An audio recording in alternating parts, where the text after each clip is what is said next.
Hey neighbor, well it's November here in the South and it's onion planting time. So today we're going to be talking about what to do when you get your onion plants in the mail. We just got ours in.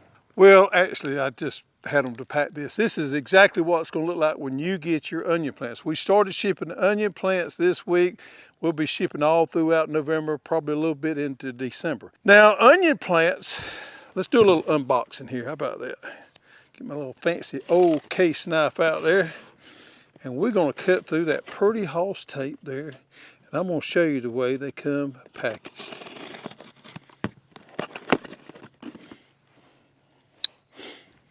Well, we just ordered one bundle. We got our packing slip in there. We got a little bit of paper in there to keep them from jumping around, and then we've got our onion plants. And we got just a little insert in there showing you the basics of how to plant your onions. Let's talk about what you do when you get these onion plants in the mail. Well, if it's a perfect world, you got your onion spot ready, you get them in, you there when the UPS man delivers them or the USPS man delivers them, you take them and you go put them in the ground right then, okay? That's perfect scenario. But life's not perfect as we know it, so you may not have everything ready. You know, life happens sometimes. You got something to do today, you can't plant your onions. So when you get your onions in, if you're not ready to plant them, what you want to do is you want to take these onions out. You want to take the rubber, first of all, you want to take them out of the box immediately regardless, where they can get some air. Then you want to take the onion plants out there, pull the rubber band off of them. We got that nice little whole sticker on showing what variety you got. And this variety is called Sapelo. And you want to carry them and you want to spread them out as much as you can so they get air, and put them in a dry place underneath the barn out of direct sunlight, but where you got air circulation. So you want to put them ideally the same spot where you would store your bulb onions or your potatoes, anything like that. Spread them out so they get air, no direct sunlight, but air circulation there, a cool, dry place. And they'll last for a few days till you can get them into the ground. Now we sell these 50 to a bundle. That's what we claims in there. And I guarantee you it's way more than that. It's more like 70 or 80 or 90 in there. We make sure that we tell you 50 because that's what we'll guarantee you buying, but there's way more plants in there than that. These plants are pretty nice. That bulb size you see right there, that is ideal for an onion transplant. All right, I'm just going to show you a comparison here of onion plants, and these are grown in the ground, folks, and onion plants that I grew in the greenhouse. These trade off both ways there. So the benefit of in-ground grown onion plants is normally the bulb is a little bit bigger there, and they don't have as much transplant shock as these would if they were bare root. Now the ones that I growed in my 338 tray here, the advantages of this is I can grow any variety I want to. I can buy seeds and grow whatever. I got 1, 2, 3, 4, 5, 6, 7, 8 different varieties right here. When we're buying plants, we're normally limited on the varieties we have. Now the 3 varieties we have this year is Sapelo, which is this one, Vidora, and we'll start shipping Vidora next week, and Sapphire. Sapphire is a great red onion, but we just got 3 varieties. Now all 3 of those varieties are sweet onions or Vidalia type onions. Wonderful short day varieties, nothing wrong with them. But we do have the options when we're growing our own plants that we can grow whatever we want to. Now the trade-off is, and I'm going to show you this right here, normally in trays, we don't get as big as bulb as we do in ground. Don't ask me why, but I've tried this several times and it's just a fact. You're not going to get as big a bulb here as you do here. So let's talk about transplant shock. We're going to probably have more transplant shock with this one right here because it is dug. See, there's not any dirt there on the roots there. And it's normally a few days when you dig these, if everything's not perfect, that they have to wait before you get them transplanted. When you do grow them in a tray, you have the option to leave them in that tray to the exact moment you want to put them out and put them into the ground. And you can see this one I just pulled out of there. It's not completely rooted in, but it don't like much completely rooted in. And we can pull these the exact moment that we plant them. So the transplant shock is not going to be quite as much on these in the tray as it is these. These are going to counteract that a little bit because they got a bigger root system, a bigger bulb there that stores that energy in there. So that's kind of the trade-off there. You know, you can leave these in the tray till you get everything ready, carry them out there and plant them. You got more varieties you can plant there. It takes me about 8 weeks to grow these off. They could probably stand to stay in here another week. You see, I've cut them back there and they're fine. Of course, this right here is easier. You know what? You get ready to order your, you didn't prepare, you didn't grow your plants, but you still want to grow some onions. You can buy a bundle of these things. We'll have them delivered to you in the probably $20 range there. So you got all the onions you want, order them, ship them to you. You got your onion plot ready and you plant them. This is the most convenient way, but here's the other way right there. Just want to give you a comparison there on that. These onion plants here are about 4 days old, so that's probably pretty ideal in the time frame most of you would receive your onions there. These were dug 4 days ago. Figure the time we get them in, get them shipped out, and get them to you, the consumer there. All right, they're starting to yellow up just a little bit there, which is natural. You're going to see that right there.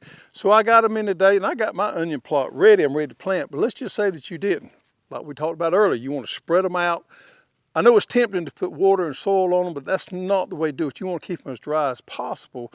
Spread them out and let them air out and wait till you're ready to plant them. I had a customer just yesterday that got some elephant garlic from us, and it had little brown spots on the elephant garlic, which it does happen sometimes. It's no big deal. And he sent me a picture of them. He was worried about storing them till he could plant them, and he was soaking them in some kind of liquid, and I could see that. So I called him, trying to work all this out here. He was worried about storing his elephant garlic. I said, your elephant garlic could be fine, just store it in a cool, dry place till you get ready to plant it, but what is that liquid it's in? He was soaking them in vodka because it had the little black spots on there, and he thought that might cure those little black spots. I said, buddy, don't soak your elephant garlic, much less soak it in vodka. Just I tried to be as nice as I could, but don't do that. Don't soak your elephant garlic, don't soak your onion plants. Leave them dry. Water's your enemy on this right here, and they'll last, these things right here last 2 weeks easy if you spread them out and keep them dry till you get ready to plant them. So transplant shock is an issue, and I'll be completely upfront with you. The sooner you can get them in the ground, the less shock you're gonna have. So that's the ideal way to do it, but as we said, life happens sometimes and you can't get them in the ground immediately. It's okay, don't sweat it, it's all right. Spread them out and you got time to get them in there. But try to plan and be as vigilant as possible and get them in the soil as soon as you can, and that way they won't have as much transplant shock. Now I got me about a 40-foot row and I got it ready. I got my drip tape down. Man, I'm ready to plant my onions. I'm planting on drip tape, and I'm glad I am because it's been extremely dry here, and this drip tape is going to help me out of that. Now, do you have to plant your onions on drip tape? No, you can plant them in dirt and overhead water them or whatever you want to. You can hand water them. This drip tape is nice because it's easy for me, and plus the added benefit is I can shoot my juice, and my juice is my fertilizer through my injection system into my drip tape if I desire. But I like drip tape, and I appreciate it more every year that we have a dry spell like we do now because it makes life easy for me. Now, I'm planting on 1 foot spacing here, and the reason why is because my drip tape has 1 foot spacing on the emitters, and it just makes it easy for me. You can plant them 8 inches. You can plant them as much as 6 inches. I have in the past planted them 3 to 4 inches and go back in there and thin them out and eat the ones that I've thinned out as green onions, and that's a good strategy there, but I'm not going to do that this time because I'm planting on this drip tape and it's dry, so I want to make sure that I have plenty of moisture, so I'm going to plant every 12 inches. Now let's talk about how deep you plant these onions. About right here, let's see if we can get in on this right here where I can show you exactly. This level right here, where my hand is at, is about the ideal level depth you want to plant that onion. Now it's, you know, you got a little variance here that you can work with, but that's the ideal place. I like to just take my finger, you can use a wooden stick or anything, poke your hole down in there. Got my drip tape on already, so I know where my emitters is at, and just stick her down in there and cover it up. If you got some help, you can let somebody go ahead of you, poke that hole. If you don't, you like me, you have to do it all yourself. Just run down through there, like right there. Now one thing you don't want to do, and it can be tempting, is to plant 2 onions in 1 hole. You don't want to do that because they're going to compete with one another, and they're going to come out at the end of harvest season, and you're going to have a misshaped onion. So you want to make sure that you got 1 good healthy onion plant per hole. Now this 12-inch spacing here may be a little much, but it's going to give me plenty of room to grow those big old sweet onions.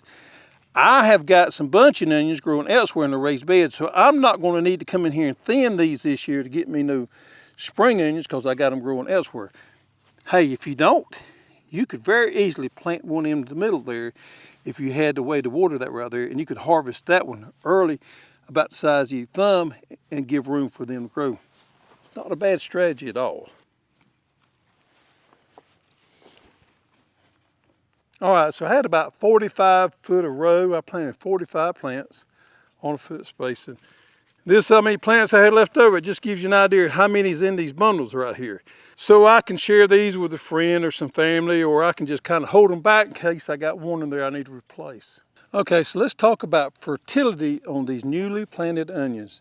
On our onion growing guide, we show you the perfect and the best way to do it, and that is to incorporate this complete organic a week to 2 weeks ahead of time in the row there, work it into the soil so it has time to start working those microbes in there, and it has time to start breaking down and everything. That's the perfect way to do that. However, we know life's not perfect again, so what if you just decided at the last minute you want to plant some onions? Well, there's other ways of doing it. Now, being as we got drip tape here, we've always got the option of hooking our injector up there and shooting us some juice through here anytime we want to. Well, let's just say you don't have that, but you still want to plant some onions. You didn't incorporate the complete organic underneath there pre-plant. You can come back and side dress with this complete organic. Just simply take your hand and run some down through there. It's not the best choice, but heck yeah, it'll work. Now we talk about complete organic. This is a chicken manure that's pelletized. We sell it, it's easy. Look here, folks. Good manure will do the trick. Good compost will do the trick. In fact, I think I would probably say good compost works better than anything. But this complete organic is a great option there. Let's see what the analysis is. 5-4-3, 5% nitrogen, 4% phosphorus, and 3% potash. So this is a good option there to get organic fertilizer to the plants quick and help get them a jump start. Because the reality is we want to get these onions off to a fast start so that we can grow plenty of top. So when it comes time for that bulb to develop, we got plenty of top to feed that bulb to make those big old onions that we're always so proud of. Now this variety I planted today is called Sapelo. It's named after an island off the coast of Savannah or off the coast of Georgia over there. This is a Vidalia approved variety here. This is a sweet onion, and this is a Granix type. So it's going to be more of a flat type onion there, early to mid-season maturing. So if you plant all of them at the same time, this is probably going to be one of your first onions that get mature. I find that onions is one of the best things for a new gardener to grow, and even gardeners that have never grown onions before are proud and always successful growing onions. Everybody that I've always talked to growing onions, if they follow the basic simple rules, are successful growing big old onions, and they're so proud of them, and it's a crop they look forward to growing every year. Growing onions is simple and easy. Follow a few simple rules. Plant the right variety for your zone.